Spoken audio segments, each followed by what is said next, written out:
ভরসা আর গোবর বা গোমূত্রে নয়। সন্তান লাভের আশায় হাত পেছনে বেঁধে হাঁটু গেড়ে বসে উদ্ভট কায়দায় খাবার তুলে খাচ্ছেন হাজার হাজার নারী। 2026 সালে এসেও 200 বছর পুরনো সেই প্রাচীন ঐতিহ্যকে বুকে ধারণ করে রেখেছেন একদল অনুসারী। তাদের বিশ্বাস, এভাবে হাঁটু গেড়ে বসে খাবার খেলেই পূরণ হয় মনের বাসনা।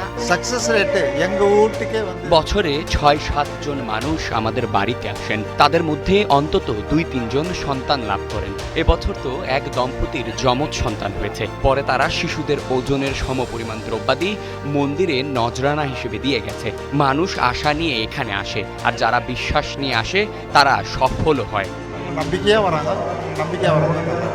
রঙিন পরিপাটি শাড়ি পরে ভারতের তামিলনাড়ুর এক মন্দিরে এক হয়েছে হাজার হাজার নারী। সকলের চোখে মুখে পরম ভক্তি আর মন ভরা আশা। হয়তো এবার তাদের মনের আশা পূরণ হবে, তাদের কোল জুড়ে আসবে ফুটফুটে সন্তান।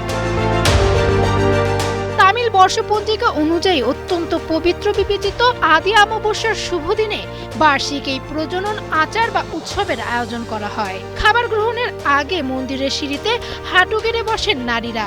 এরপর খাবার বিতরণ করে নারীদের হাত পেছন থেকে বেঁধে দেওয়া হয়, আর এভাবেই হাত বাঁধা অবস্থায় মুখ দিয়ে খাবার গ্রহণ করে তারা। এটি 200 বছর পুরনো একটি পারদেশি সিদ্ধার মন্দির। আজ থেকে 200 বছর আগে তিনি এখানেই জীবিত অবস্থায় ঈশ্বরের সাথে চিরন্তন মিলন অর্থাৎ জীব সমাধি লাভ করেছিলেন। সেই জীব সমাধি প্রতিষ্ঠার পর থেকেই বিগত 200 বছরেরও বেশি সময় ধরে আদি অমাবস্যার দিনে এটি একইভাবে পালিত হয়ে আসছে। আমরা ধারাবাহিকভাবে এটি করে আসছি। ভক্তদের বিশ্বাস অনুযায়ী এই আয়োজনের মূল আকর্ষণ হলো সন্তানহীন নারীরা এই আচারে অংশ নেওয়ার পর তারা গর্ভধারণ করেন। এটি অত্যন্ত সফল একটি প্রথা, আর এই আশায় প্রতি বছর প্রায় 1400 থেকে 1500 মানুষ এই মন্দিরে এসে থাকেন।